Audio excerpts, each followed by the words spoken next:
Welcome to the Nerd Party. Hello, I'm Matt Hansen. And I'm Lee Hutchison. And welcome to the Senate floor. Let the filibustering begin. Welcome to Nerd Party.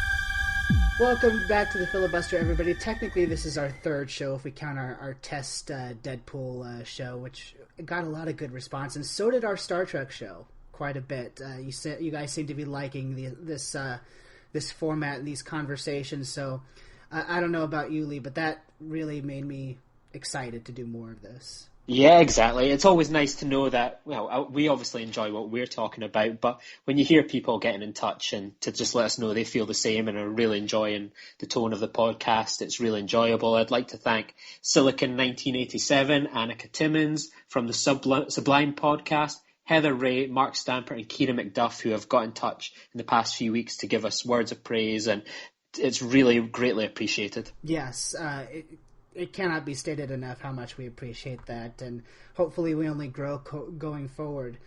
So today we're going to talk about a whole lot of different things, but as always, if something big happens in the nerd world, we kind of like to give our own take on it, and this week, at least for me and you, Lee, something major happened.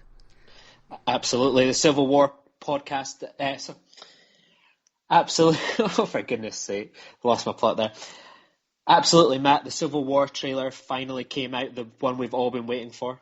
Yes. I had a feeling it was coming because, first of all, I thought, if they're smart, they'll put the trailer out before Batman vs. Superman so that they could attach it to the movie. Yeah. So get as many eyes in front of the trailer as possible. But also, things were happening this week that like something was going on with the Civil War marketing, because on Monday this last week, we're recording this on the 12th of March, so like earlier this week on Monday, they started releasing the Civil War set visit reports when all the journalists went to go see them filming, and they don't just release those for no reason on a certain date. It's like that's the start of marketing, and then little by little more stuff came out during the week.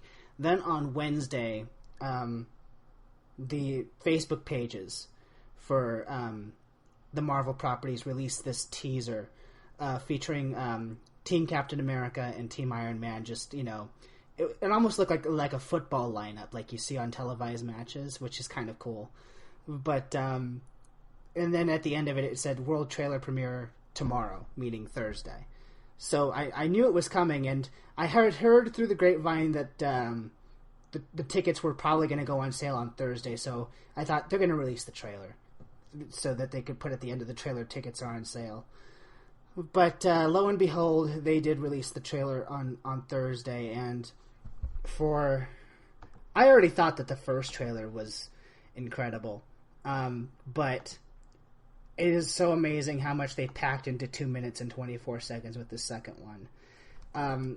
I didn't think it was possible for me to be more excited about this film, but I really am. I mean, because this one, would you agree, like the first one kind of sold you the atmosphere of the movie and kind of where Captain America was going to be coming from in the film?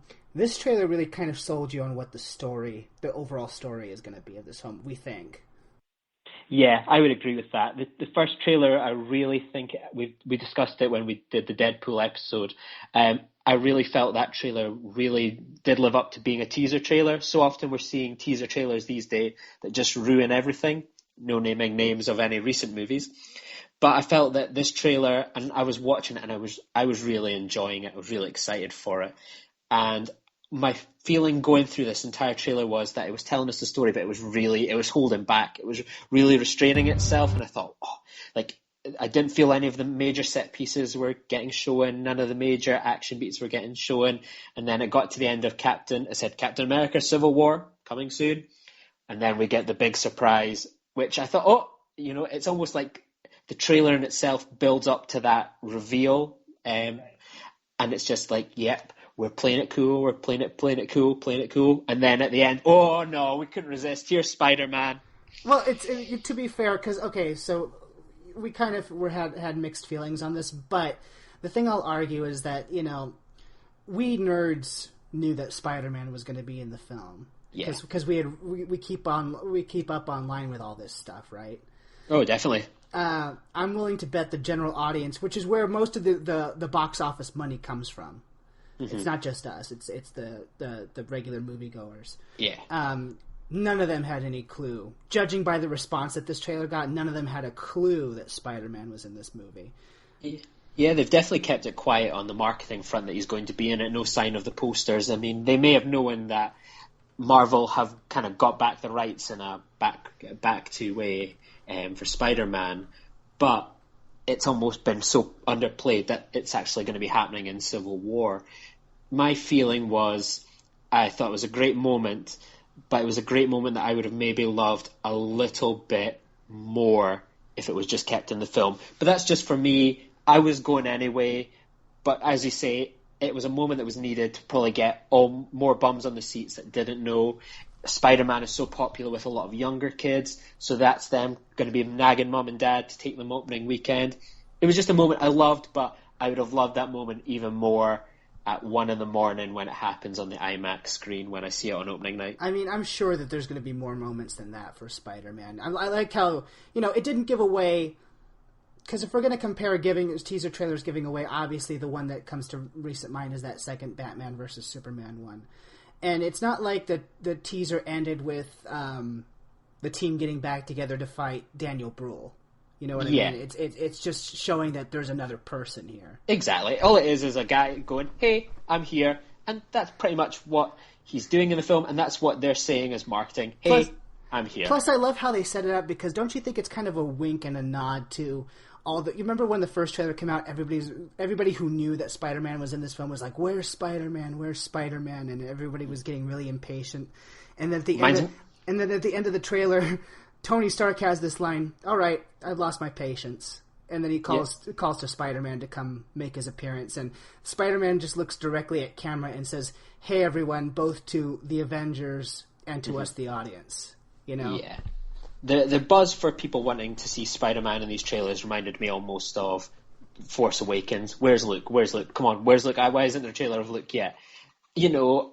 I would have loved to have seen Luke, but it was even better seeing him in the cinema. It was just, for me, I totally understand why they did it. I have no problems with it. But in an ideal world, that trailer would have just ended a few seconds later, and it would just been a little surprise for me going into the film. Because it's so hard to get surprises these days in the superhero genre especially. But I'm not complaining. I know how the game works.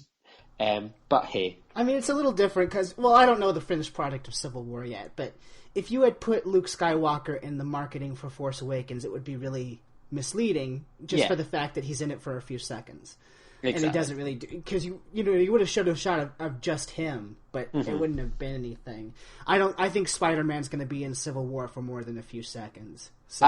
I'd be stunned if he wasn't. I think that they are doing a good job of playing it cool, and they haven't thrown all their cards on the table. It's just something that I would have preferred, but hey, I know how it works. And like I said, there's still some things they held back on, because we still don't have Daniel Bruhl, who's in this movie. And he's my man crush, so I'm quite happy that I'll be seeing him as a surprise on the night. I love that Martin Freeman's not in this. As a huge fan of the UK Office, I'm quite happy that he's still been under wraps. So there seems to be a lot under wraps. I couldn't tell you what the major set piece in this movie is going to be. Yeah, I can see that they're going to fight at an airport. But apart from that, I'm not sitting there thinking, oh man, I know what's going to happen. They're going to attack New York. Oh man, I know what's going to happen. Doomsday is going to appear. Oh man, it's like, oh, I'm going to go in surprised and not know what's going to be happening. My feeling is I don't even think the airport battle is the last battle. I think that last battle is going to be Cap and Tony in that ice palace mountain thing, wherever that is. Yeah, who knows? But that's a good thing to know is, yeah, who knows? No one knows. But, there's so many things in this trailer to break down. I don't want to spend the whole show on it, although I could. I know, I had to dissuade you from that the other day, Matt, didn't I? Yeah, you did. First of all, I like how, and I guess it's similar to Batman versus Superman, although I feel it has more weight here. I like how this is being framed around, because you see Actually, really cool new angles of footage from the attack in New York from Avengers 1. You see the shield fall from Winter Soldier, and you see Sokovia from Age of Ultron. Yeah, one of my favourite moments as someone that wasn't a fan of Age of Ultron was that it took seeing the clip from Age of Ultron for Captain America to go, nope, that's enough, I don't want to see any more. I know I certainly related when I saw the movie. Age of Ultron was not that bad. I know, but I just couldn't resist that when I saw that moment in the trailer, that it made me chuckle. But the thing, well, I mean, in the trailer, though, I like how his response is clearly a response to Scarlet Witch looking sad to watch her home be destroyed and remind her that she had a part in it. Exactly. But I like the fact that this is about accountability. And they're bringing back William Hurt from Incredible Hulk, who I think that's a great idea, just because of who he was in that film. And then what this trailer also really highlighted, and he was sort of highlighted in the first one, but even more so here, I'm really excited for Black Panther. Yeah, he looks badass. He's another one that they've only just teased the slightest bit of. I cannot wait to see Black Panther. They've got me excited already. I mean, but like we haven't even heard him speak yet. But we've seen, you know, in this one he gets more to do. He can run really fast, jump really fast. They show him with the claw action, and if you notice, they also show him in that scene where he's fighting Winter Soldier. There's a helicopter shooting at him, and the bullets are just bouncing off of his supposedly vibranium suit, which is what Cap's shield is made out of. Exactly. I think it's going to be, when you think of it, what do we really know about this movie from the footage?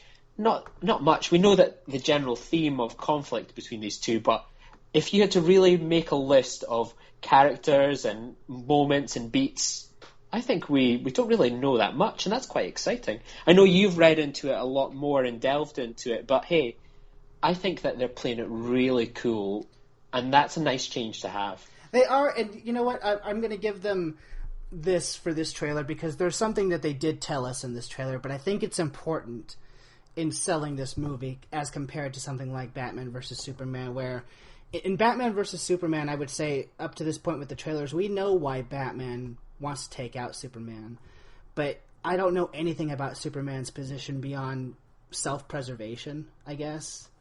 What I like about this trailer is that it lays out both sides, and you can see where both Tony Stark and Steve Rogers are coming from on both of their arguments, and that's what I like, and I think that's what is going to make this film compelling. Yeah, I like that what we seem to be getting is a conflict that's driven by ideologies, beliefs, and character. It's not just that these people hate each other or want to fight each other, that you truly believe that there is an invested reason that's caused this friendship that has been forged under fire to really come apart. And not only that, there's an invested reason for this friendship to come apart, and these ideologies are coming to fruition because of the events of the previous 12 films. Well, specifically, I mean, Avengers 1, Winter Soldier, and Age of Ultron, I guess, are going to be the three lynch points, judging by this trailer.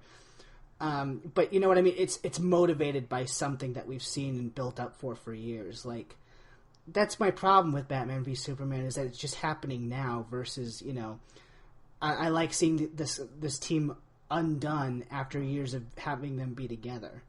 It's more dramatic that way. Yeah, and it's earned. It's not just been something that's thrown together for a movie or thrown together after one or two movies. This is built and built and built. And we think of, you know, even the best of friendships, the best of groups come apart after time. It's only natural. And that feels earned at this stage, that all this conflict, everyone's been through so many different experiences in their own movies as well, that it really has brought this huge division. And it's time to see what's going to happen to the MCU. It's time to shake things up. It's not just origin movies and sequels anymore. It's, you know, the fallout's beginning. Well, I mean, Phase 3 is going to be the culmination of everything because we have to get to Infinity War. And, you know, Marvel will probably continue after that. I don't see why they wouldn't, given that it makes so much money. But, you know, this will probably be our last phase with the original lineup of Avengers. You know what I mean? So yeah. It's kind of like, I'm hoping what Season 3 plays out with, at least when on the non-origin story ones, I hope it kind of plays out like a TV series finale. That's you know what I mean? I mean, as we have made clear before, we're huge Star Trek fans. This could be the season 7 final 10 episode arc that we got there, where all the threads of the past decade have come together. Faces like General William Hurt are coming in, people that we've maybe forgotten about, threads that we've forgotten about. This movie is going to really play with that, and I can't wait to see where it's going to go. And I know you don't want to be spoiled too much on it, but that's exactly what the Russo brothers, who are directing this film, have promised. At least from this film. I mean, they may be talking a big game, but I tend to take them at their word, because all the game that they talked about before Winter Soldier turned out to be true. That something they were when they were promoting Winter Soldier, they were saying that the film would change the MCU significantly, and certainly you change it a lot by taking S.H.I.E.L.D. out of the equation, which was a big thing back in the films up to that point. Go ahead.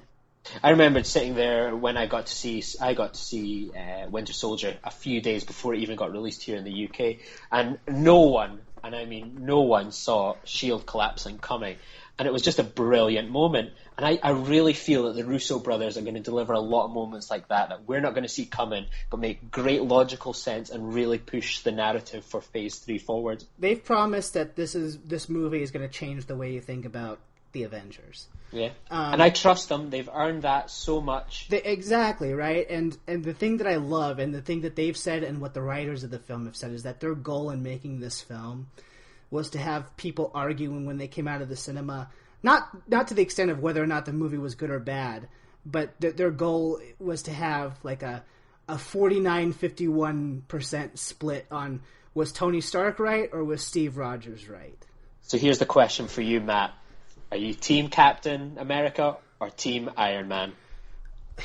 It's so hard to say. I mean, my loyalties have always been with Captain America, just because he's my favorite Avenger. But at the same time, like I said, I think this trailer does a good job of saying, maybe we do need some oversight. Both are. I think both are going to make great cases, and I think that,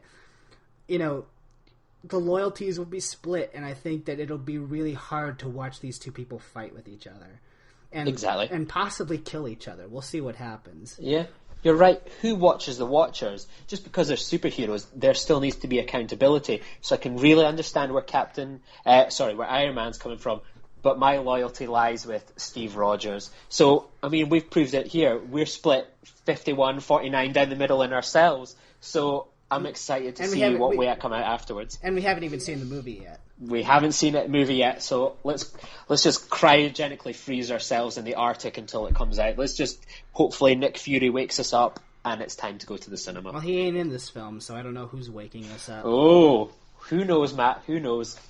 Yeah, he could be a surprise, but I'm so excited, and you've already got your tickets, and yep.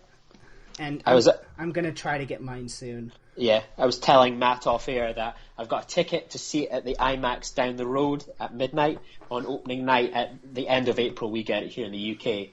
But I always like to do a marathon. It always feels the best way to do these movies if I can. So I'm going to go to another cinema that's starting at 2 in the afternoon that's going to be doing First Avenger,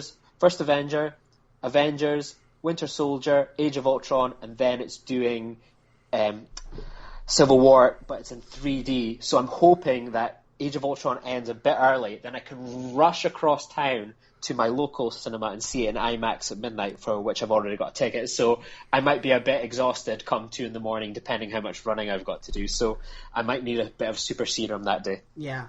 It'll be interesting watching all those films beforehand and seeing how Civil War plays into it. Who knows? It might actually make, even though I didn't have a problem with it, it might make Age of Ultron retroactively better. Yeah, it's like what people are trying to do just now with Batman v Superman, which we'll see if it works in a few weeks, that a lot of people complained about the ending, rightly or wrongly, and now they've taken that criticism on board and they've developed that into the story. Will we see the criticism that people have given Age of Ultron inspire some positive changes for the MCU? So let's wait and see. Yeah, let's wait and see. But I've got nothing but a good feeling from this trailer, and I'm just so happy that it feels like a Russo brothers film again. Yeah. I was watching the trailers from the previous MCUs by comparison, and I mean, even from the last Age of Ultron trailer, which I really liked, comparing that one to this final one for Civil War, it just feels like a totally different vibe, a totally different story. That Age of Ultron was trying to go for comic book, which, for better or for worse, that's what it was trying to go for. This one's trying to go back to the allegory that Winter Soldier was, and you could feel that in the story. You can certainly feel that in the action. I love that ending shot where it's the two teams running toward each other, and what the Russo brothers have called the splash page shot. Of course. But yeah, I can't wait. I'm going to shut up now, because if I don't, I'll keep talking about it. So that's our feelings on the Civil War trailer.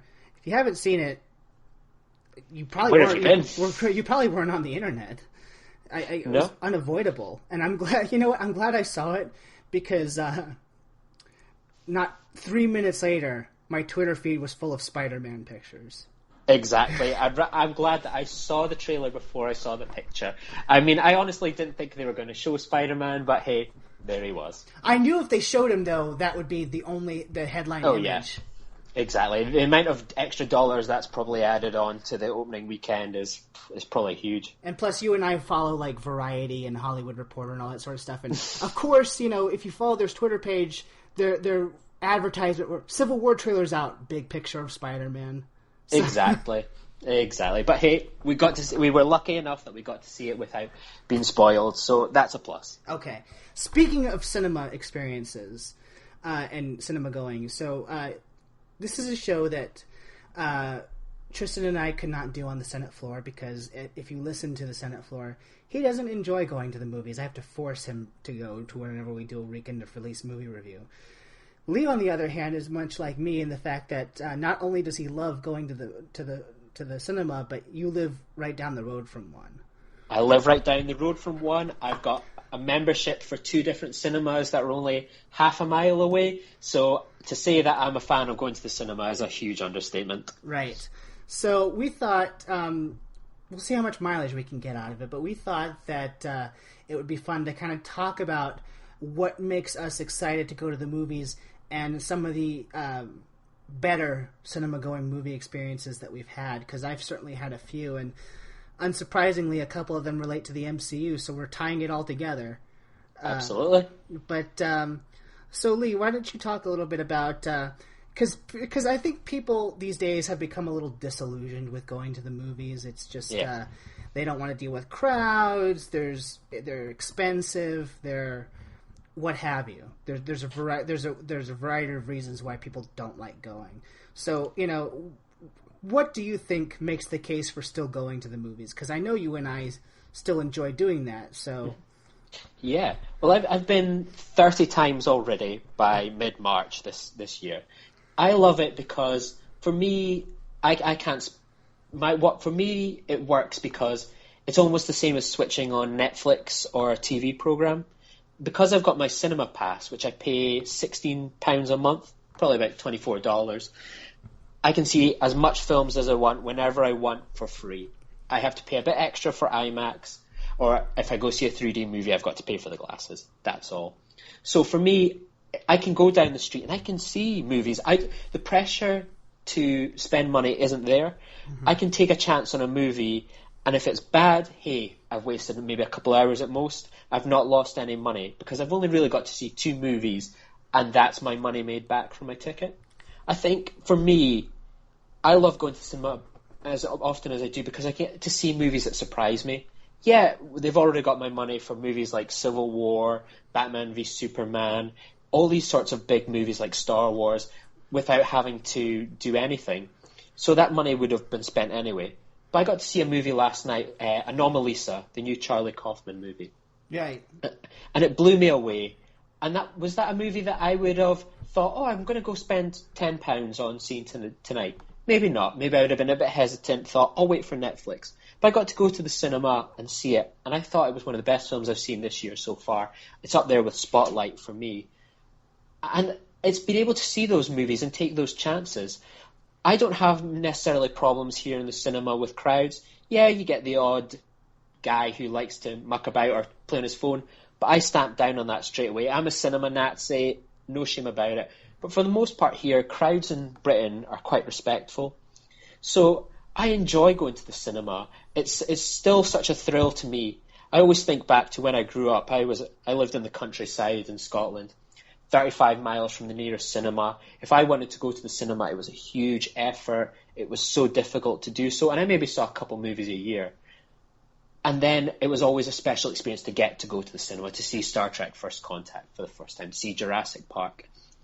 Now I can see things whenever I want, and it still feels special because when the lights go out, phones are off, computers are away, everything like that. It's just me and the film, and that's such a special experience to me still. You know, people sometimes say, yeah, Lee, but you seem to like everything. Yeah, but maybe that's because I'm going to films and it's not a big deal if a movie's rubbish now. If I go see Ride Along 2, I've not spent the money to see it, and if I get one or two laughs, then it's been worth the time. It's just the same as watching something on Netflix to me, and it's still an experience that's not tainted for me, and I love being able to see old movies still, new movies, and I like to think I can see a diverse spread of movies, so that when I tell people, oh, you should check out this movie, hopefully people can respect maybe where I'm coming from and realise that I've put a bit of thought into this. Yeah, I mean, building off of that, because I run into this quite a bit with my friends. Do your friends ever approach you, like the ones that don't go as much as, like, I've become the go-to person, like when a new movie's out on the weekend, they'll come to me and ask me if it's any good, because they'll have assumed I've seen it already. I get the same. I put on, it's just a geeky thing I do. I obviously have Letterboxd, but I also put up like my cinema tickets on Instagram, just put like a little paragraph review, just saying whether I thought it was any good. And that's sometimes a way that I find is a good way to spread some word to some of my friends and people that follow me, that going, hey, this movie's worth seeing, or hey, you know, it's worth maybe, don't worry about that. It. Exactly, just get it on Netflix. But hey, this is a movie to really go see. Right. I mean, I'm kind of the same way.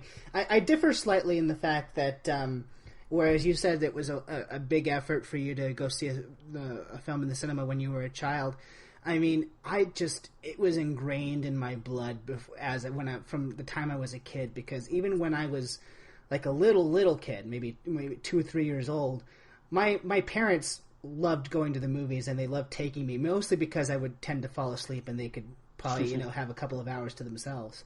But I got ingrained with that movie-going mentality from the time I was about 2 years old. And I just remember being fascinated by just the whole idea of not only the film itself, but the movie-going experience. And I have to say that in spite of everything that goes on in a movie theater these days, people are... you get some bad apples, and we don't have any of that. I wish we did, because I would take advantage of it, but none of the cinemas here, at least, do the movie-going pass that you have. I mean, I think honestly, if they did, more people would go, but they don't. So it is a coin toss for us Americans every time that we go buy a ticket for something. We might be wasting our money, but at the same time, it's $10. So, yeah. But I still think it can't be replaced because, and we can talk about this in a minute, when you go see a good movie in the cinema, like a movie that's going to be a classic, with a crowd, and the crowd is into it and so are you, there's, at least for me, there's never been a more fun experience than getting to those screenings. Yeah, like I mentioned it to a friend before, that I was like, you get a great atmosphere in the cinema seeing a midnight showing of, say, Star Wars or Civil War. That's and I don't want to sound disrespectful, but that's pretty much a lot of the hardcore fans, people that are at the cinema on a Thursday night. These are the people that are most excited, and you can feel a tension in the air. There's an excitement. They can't believe the movie's finally coming, and sometimes I find that seeing a movie on opening night, there's a lot of pressure on it. For me, I think of some movies that I've been really hyped for, and I've seen it opening night, first showing, and I've come out of it thinking, oh, it wasn't the best. But then I find maybe a day or two later, I go see it again where I'm less anxious, less, built up in my head that, oh my God, this is going to be the greatest thing ever. And I really enjoy it some more the second time. And that's where the past comes in handy, that I can appreciate the movie a second time. I don't just go in with my first showing and think, oh man, that wasn't the best, or maybe that didn't live up to my expectations, and then not see it again until it comes out on DVD. So I've got the ability to go multiple times, to see it with different audiences, to see it with a midnight audience, to see it with a family audience on a Sunday. And that's exciting to me. Right. I'm kind of the same way. I don't walk out disappointed necessarily, like with some of these big blockbusters that, I walk out the first time and unless it like blows me away, which it has happened on occasion. But on other times, it doesn't mean that I dislike the film. I usually walk out saying, I know I liked it because I wasn't miserable during the experience, but there's a lot to process.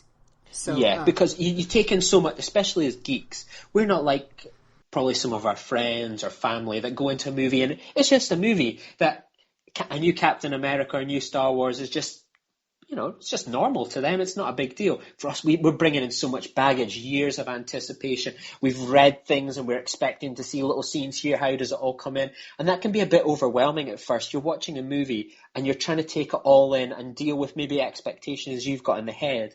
Whereas for a movie like Winter Soldier coming up soon, I've tried to avoid everything but just watching the trailers so that I'm really surprised when I come out, and I don't maybe have that expectations that have maybe ruined opening nights for me. See, that's my problem too. Is that for films that I've built up in my head, and maybe this will happen with Civil War. I hope not.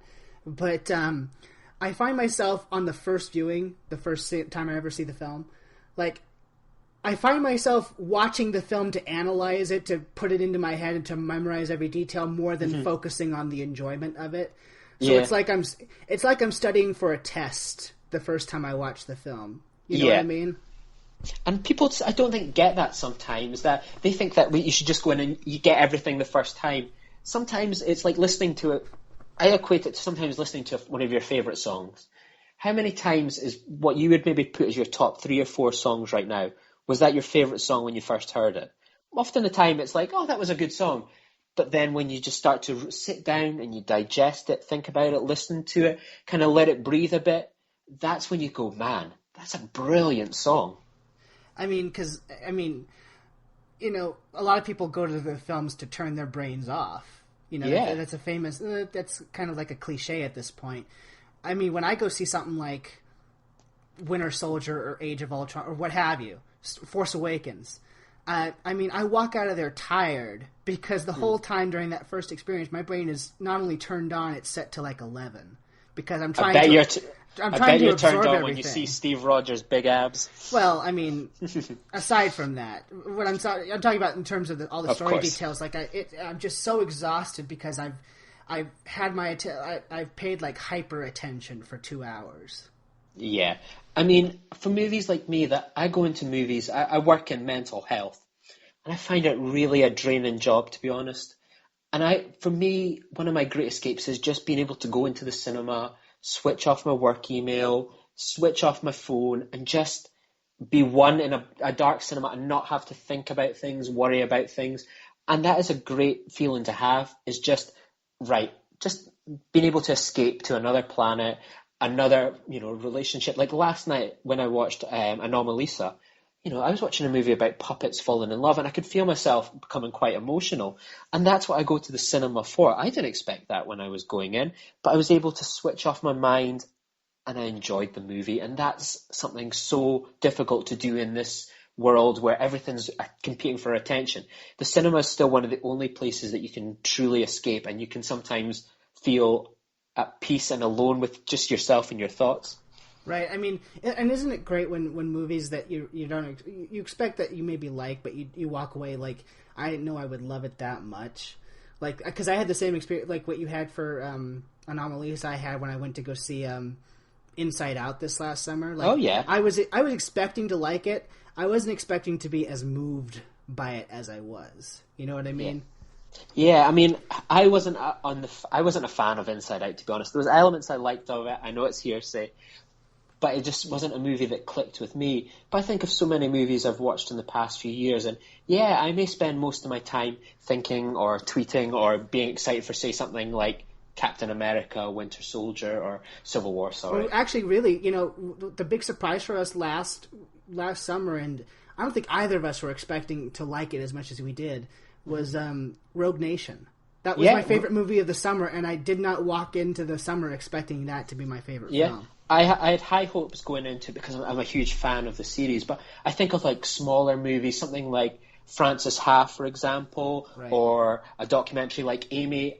I find that when I go to the cinema, as much as I'm excited for the Star Wars movies, the big blockbuster movies, it's all about sometimes trying to find that smaller movie that just appears from nowhere that I see on at the cinema, and I just go, you know what? I'm going to go check that out. Did you see Room? The new Room? Yeah. I wasn't a big fan of Room, to be honest. I thought the first half of it was really good. When it exited the room, less so. But, it's the surprise movies, the ones that go on with no hype, because something like Room had a lot of hype coming here in the UK, because we got it a little while after America all this. That's the problem, is because it arrived here with no hype, and then all of a sudden people are talking about it. So. Yeah. It's just always for me trying to find those surprise movies, whether it's something like Ex Machina. There's so many movies out there that are just going to come along, and while we're all focused on Civil War, there's still going to be something like 5-10 really surprising movies that are probably going to end up being higher on my top list at the end of the year, and I'm excited for discovering those movies when they appear. Right, and to go back to making our case about why the cinema versus just doing the home entertainment system, I mean, I would argue like something for me and probably something for us is that when you find those films, it's so much more emotionally satisfying to discover them when you're in the movie theater and have all your senses engaged. Exactly. It's still such a special experience that I've got a great home cinema system here, the sound speakers, the big TV, the HD Blu-ray player. I've got all that stuff. But the best films should always be something that looks best in the cinema. Star Wars, I thought was a brilliant visual experience. Will it be the same at my home cinema? It's not the same. Even going into a film and seeing something like Spotlight, for example. Spotlight is a film that would be perfectly fine to watch at home on the TV. Nothing about that movie really looks cinematic, but when I watched that film in the cinema, the tension in that screen really helped make the movie, that you could feel anger and hatred towards the Catholic Church abuse that we were being exposed to and reading about. And that was what made part of the movie a great experience and why I could see that the movie won Best Picture.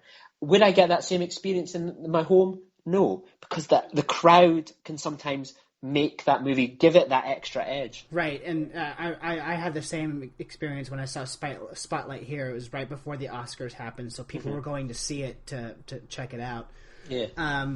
And this sounds strange in selling it as a positive experience, but as the movie played, you could just feel the uncomfortableness factor in the room rising, and people are like, why are you so happy about being uncomfortable with a room of other people being uncomfortable? Because that's what the movie was going for.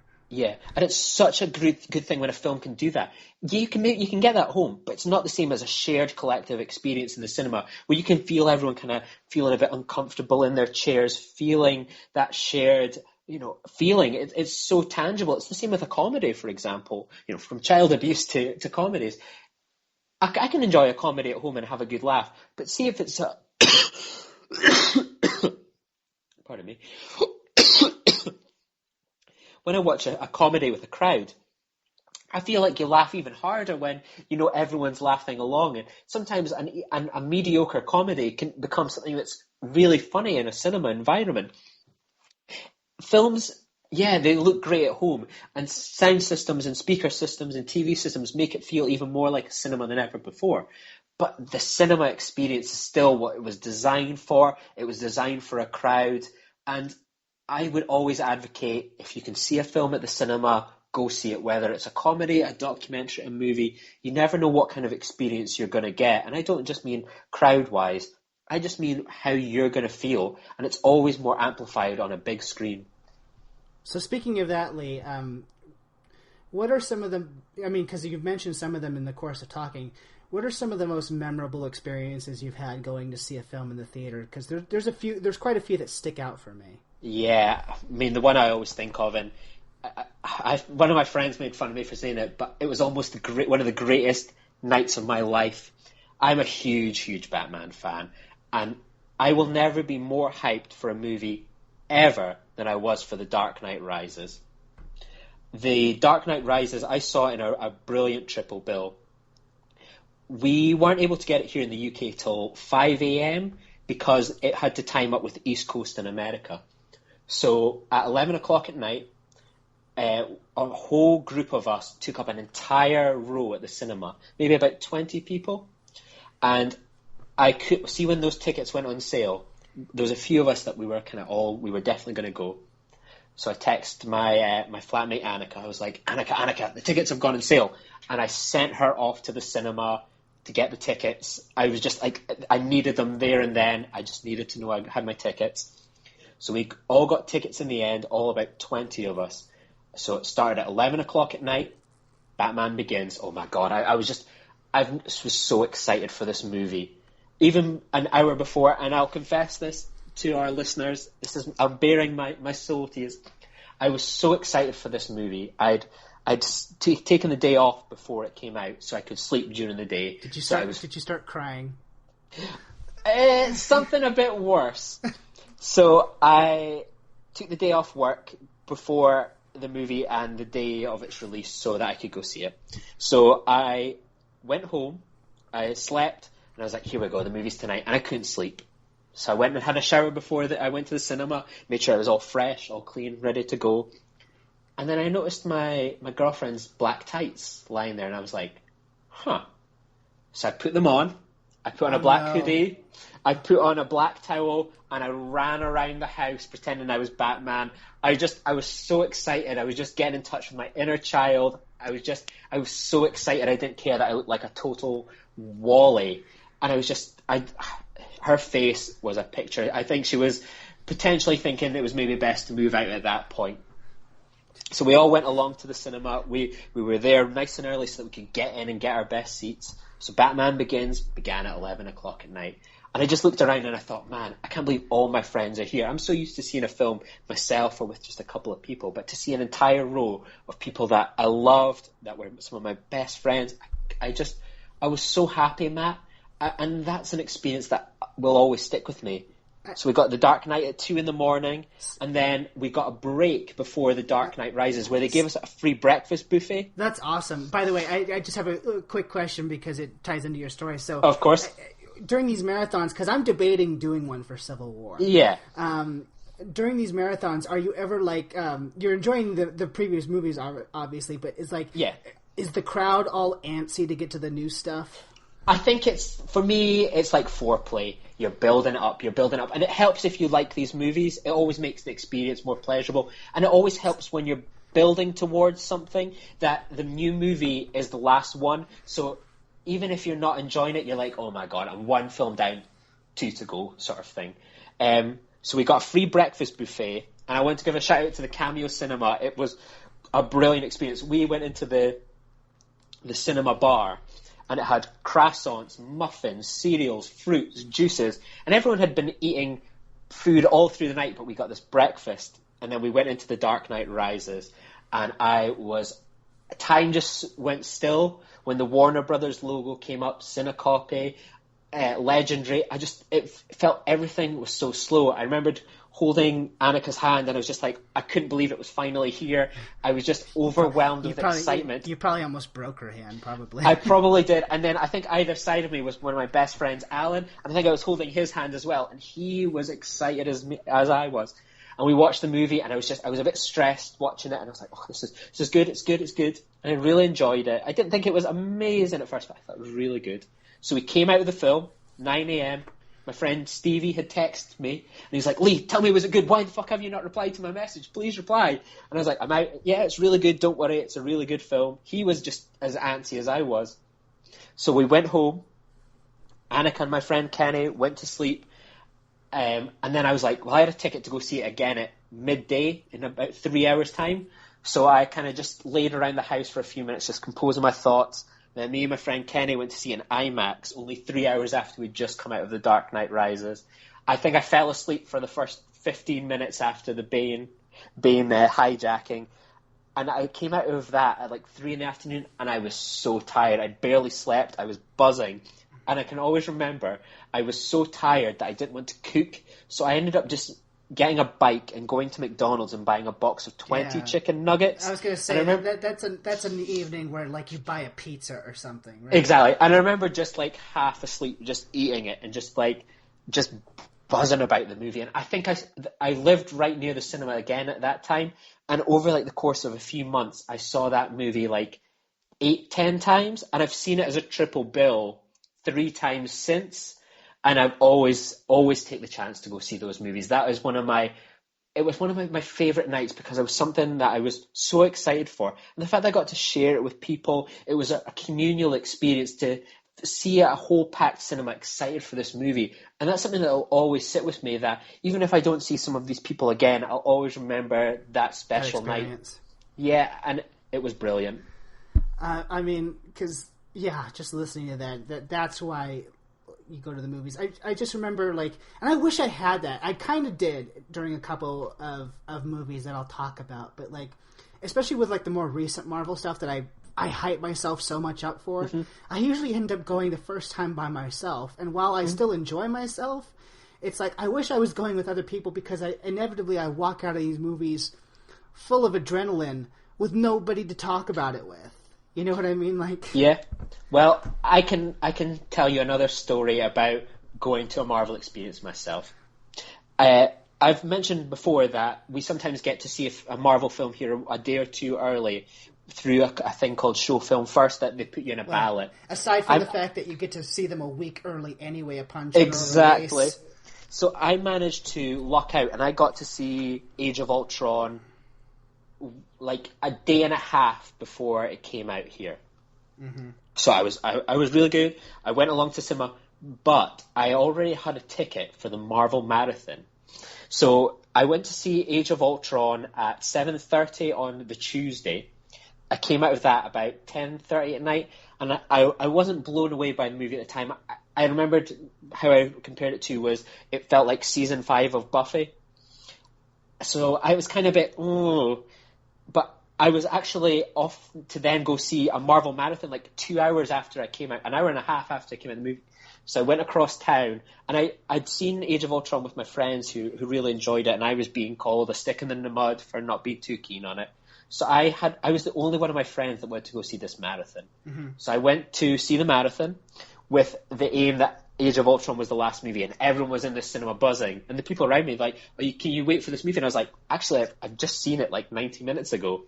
So I got to see it. The only movies they didn't show was The Incredible Hulk and Guardians of the Galaxy in our marathon. Right. So that started at midnight and ran till about 11 o'clock. So I was pretty much in the cinema from 7:30 at night on the Tuesday all the way to 11 o'clock the next day, just packed of all these Marvel geeks. And they were all excited to see Age of Ultron. This was going to be their first time. And even then we were getting to see it 2 hours before the midnight releases.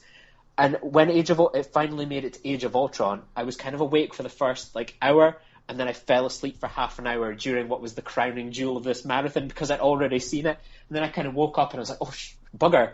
So I got to watch the last half hour of the movie before I returned home and was able to kind of relax after being up for a day and a half watching Marvel movies. That's funny. Mostly on my own.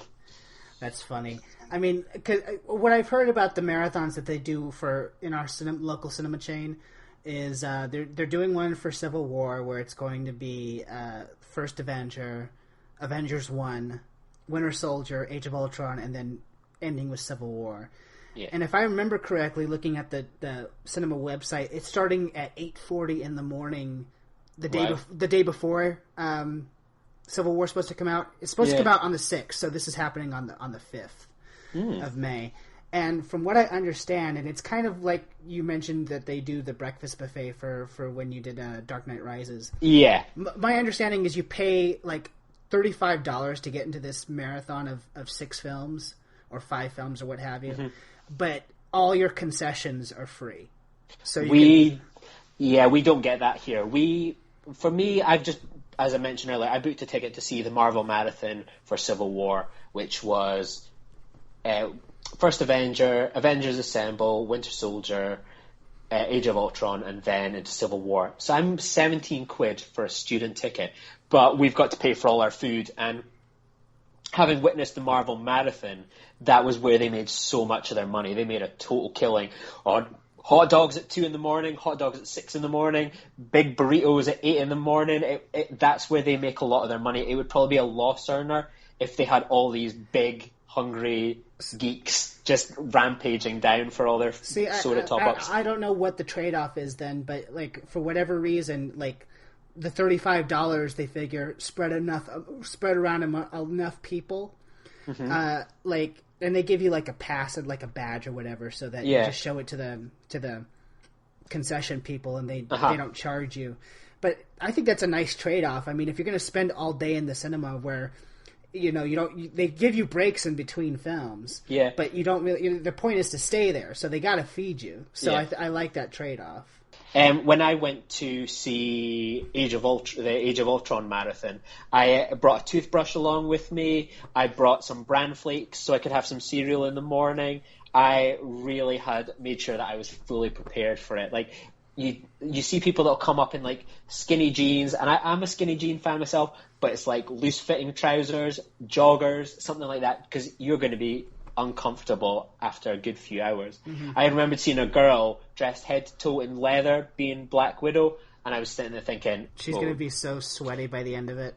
Exactly. My thoughts and prayers were with her when she had to get out of that costume. I remember even seeing people sleeping on the stairs at some points when they needed a wee nap and everything. It was crazy.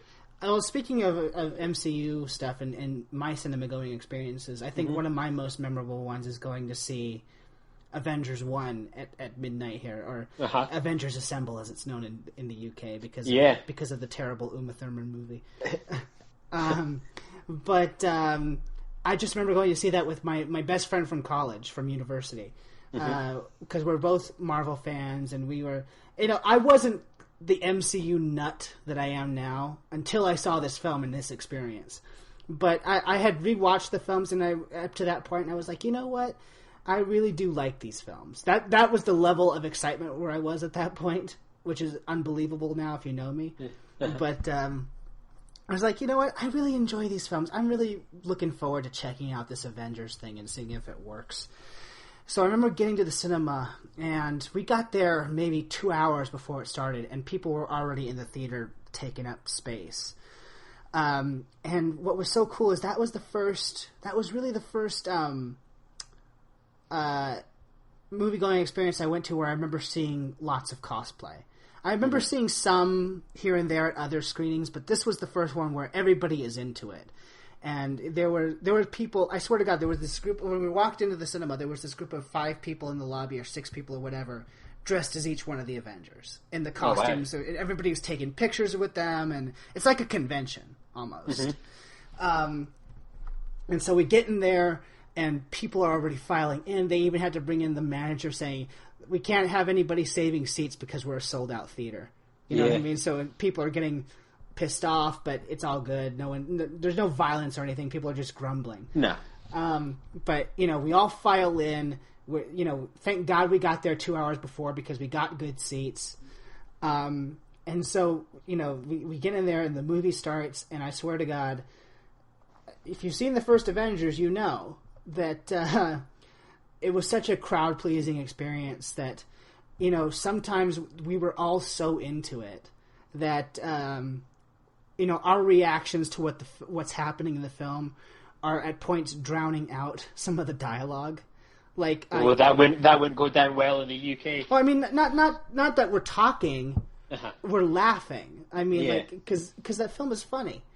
I remember the first time remember the end of the first one when Hulk smashes Loki. He just picks him up like the doll and starts smashing it. You could not hear what Hulk said when he said puny god. I could not hear that the first time because we were all hysterically laughing. We were just so into it. And I just remember, like, the film ends, and I know you guys don't do this in the UK, but the film just got this huge cheer and round of applause, and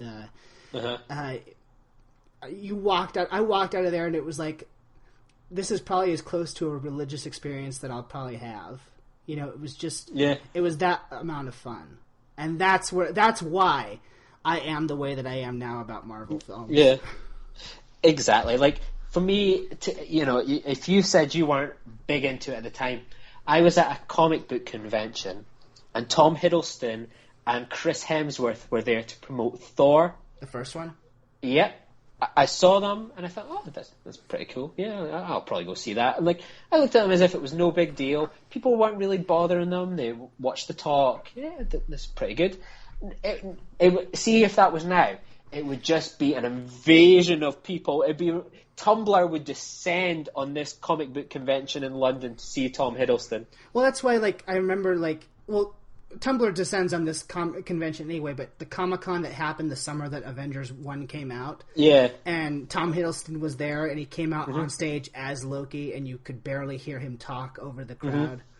I mean, it was just, like, I think I've always, with my Marvel fandom, I've always been chasing down that one experience that I had in that theater, seeing Avengers 1 on opening night. And that's part of why we probably go as often as we do. It's chasing that buzz, looking for that excitement. I remember going to see Force Awakens at midnight recently, and I thought, oh man, I was so excited, but there was that tension in the cinema that, a lot of us had been let down by the prequels. Were we going to get fooled again? What was going to happen? Was it going to live up to this years and years of hype? And, like, you went into the film and you see videos from America when the crawl comes up, people are cheering and applauding. That was my theater. I mean, and I wasn't even there at midnight. I was there like 7:30 at night the next day. We didn't even wait for the Star Wars the logo to come up. People were cheering at the freaking Lucasfilm logo. Yeah, we had, it was just pitch silence. I don't know whether it was tension, excitement. It was just quiet. I expected that kind of the scroll and people to cheer, but there was, apart from one, everyone was just, I think, probably gripping their seats, just like, oh my god, it's really happening. Oh my god, is it going to be good? Oh my god, please don't be bad. It was that moment of, it could have gone either way in that second, and there was no turning back once this movie started. Right. I mean, you should have been in my theater then that first time, because I mean, do you know what? I don't know if this is a UK thing or not. Probably not. But you know what? Doing the wave is in like a stadium crowd. Yeah, a Mexican wave. We like the excitement was so high we were practically doing the wave in the theater. Oh god! Oh, you would never get that in the UK. People, I mean, we didn't do that, but I'm just saying the excitement level was that high. You would get a Lucille Bluth style eye roll from people in the UK. Any sort of noise or participation in movies that aren't audience participation movies really. It makes people feel a bit uncomfortable. We really are stiff upper lipped Brits.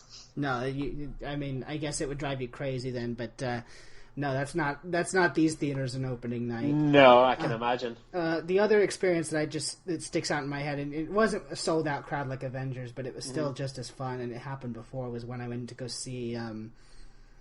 This is my group of friends experience that you had with Dark Knight Rises. I went to go see Star Trek 09. With a group of friends, and it wasn't sold out. But I remember walking into the theater and like, I know it was 7 years ago, but there sure are a lot more people here than there was at Nemesis. Oh yeah, and just sitting there with a bunch of friends, and I remember two of my closest friends at the time. One wasn't all that familiar with Star Trek, and the other one was a big fan. And I just remember turning to both of them at the end of the film. And, like, my mouth was open, but I couldn't say anything. Mm-hmm. Yeah, like, I enjoy, like, for me, Into Darkness reminds me of two very wildly different cinema experiences. I went to see Into Darkness on opening night on midnight as part of a double bill. And I remember I went along with my friend Annika. She had a ticket, but she left after Star Trek 09 because she didn't want to see Into Darkness in 3D IMAX. She wanted to see it in normal 2D. So I was watching that Into Darkness myself. And I remember being really quite stressed Into Darkness. I was one of those people that no matter what anyone said or anyone claimed, I was like, there's no way that's going to be canon in this movie. And I was so stressed in that movie, and things really did bug me at times in the first movie. And I've gotten over them, and I've said before, I really enjoy Into Darkness. And then a year later, I saw Star Trek 09 and Star Trek Into Darkness with a live audience at the Albert Hall. Yeah, you mentioned that. And that movie killed. And that was kind of a similar, kind of American-style audience. People were cheering. See, when Leonard Nimoy's name came up in the credits or he appeared on the screen, people were applauding. It was so exciting. And it was just a total contrast from that first cinema-going experience. And that's why I say to people, don't take a film at your first experience of whether it was good, whether it was great. Go see it a couple more times. Go see it again. Yeah, and people think I'm crazy for going to see a film in the cinema more than once, but like at least for those first couple of times, it's like I'm fine. It's not that I'm an obsessed fan, although part of it is. Yeah, but it's part of it is that I want to know what my feelings on the film are. Yeah, and for me, like I said that I saw Dark Knight Rises so many times. There would be times that I was sitting in my house in my pajamas at like 8 o'clock at night, just watching some TV, just had done the dishes, and I went, I think I should go see Dark Knight Rises, right? Yeah. I was the exact same way with Winter Soldier, which is why famously, and Tristan's made fun of me for it, that's why I have 8 ticket stubs left over from the 8 times that I saw Winter Soldier in the theater. I would be in my pajamas at 8 o'clock. I would be in the cinema screen by 8:10 in my clothes, ready. And I would watch a film like on the 6th time, thinking, I'm going to watch it now from this perspective up. I'm going to watch from Talia al Ghul's point of view. I'm going to really pay attention to what she's doing. Or I'll go in at one time and go, I'm just going to almost just listen to the Hans Zimmer score. That there's so many different ways to enjoy a film, and once a film's gone from the cinema, you're sometimes lucky to ever see it again. It's like Star Trek Wrath of Khan. I've seen that movie about 4 times on the big screen, but I will always go see it because I never know when will be the last time I get the chance to see this beautiful model on a big screen. And that's experience that, I can watch this at home on like different Blu-ray versions of that movie I've got, but it is always the best. And it was designed by Nick Meyer, it was designed by Christopher Nolan, it was designed by all these people, whether it was a Wes Anderson movie to a Nolan movie, to be seen and experienced on a big screen. Yeah, we'll enjoy it at home, but no one will tell me if the conditions are right that there's nowhere else better to watch a movie than the cinema. And I think that's a great button for this discussion. I completely agree, and that's why for me that as good as home theaters are, I don't think there's ever going to, for me, it's never going to be replaced by the buzz of going to see a movie in the cinema for the first time, or for the second time, or for the third time. Absolutely. I mean, take for example, I've seen Aliens a good few times at the cinema. I've seen it in 70mm. I've seen it in director's cut digital. I'm going to see it live with an orchestra in a few months. There are always different ways to see a movie. Please, if you get the chance to see a classic movie, you may have seen it 100 times at home. Jurassic Park, for example. I will always go see it. I will always go see it. There's an indie theater here in town that runs old films all the time. And brilliant. As a matter of fact, the weekend that Batman v Superman comes out, that Saturday, I will be at this theater because they are showing Wrath of Khan on the big screen. And there you go. See it.